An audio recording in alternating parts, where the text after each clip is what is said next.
దేవుని సేవకుల దగ్గరికి వచ్చి, దైవ జనుడి దగ్గరికి వచ్చి, అపోస్తుడైనటువంటి పేతురు గారి దగ్గరికి వచ్చి, దేవుని ఆత్మ చేత నింపబడినటువంటి పేతురు గారి దగ్గరికి వచ్చి, పెంతెకోస్తు పండుగ దినమున దేవుని అభిషేకాన్ని పొందుకున్నటువంటి ఈ పేతురు గారి దగ్గరికి వచ్చి, పేతురు ఎవరి మీదైతే చేతులు ఉంచుతాడో వారందరూ కూడా పరిశుద్ధాత్మను పొందుకుంటూ ఉన్నారు.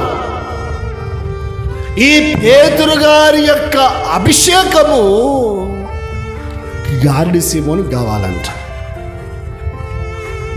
స్వస్థత కావాలంటే స్వస్థత ఇచ్చేవాడేమో, ఆరోగ్యం కావాలంటే ఆరోగ్యం ఇచ్చేవాడేమో, నాకు డబ్బు కావాలి అంటే డబ్బు ఇచ్చేవాడేమో. ప్రార్థన చేసి బతుకుపో యేసు ప్రభువే చెప్పుకోరని చెప్పేవాడేమో.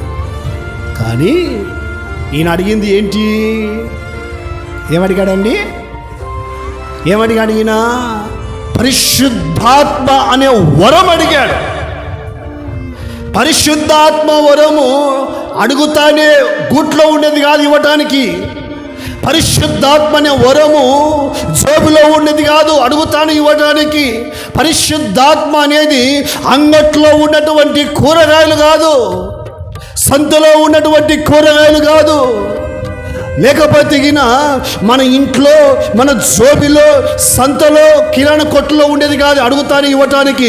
పరిశుద్ధాత్మను పొందుకోవాలి అంటే, దేవుని యొక్క పరిశుద్ధాత్మను పొందుకోవాలంటే, దేవుని యొక్క శక్తిని పొందుకోవాలంటే నీవు నేను దేవుని ఎదుట మన హృదయము సరైనదిగా ఉండాలి. గట్టిగా చప్పట్లు కొట్టండి.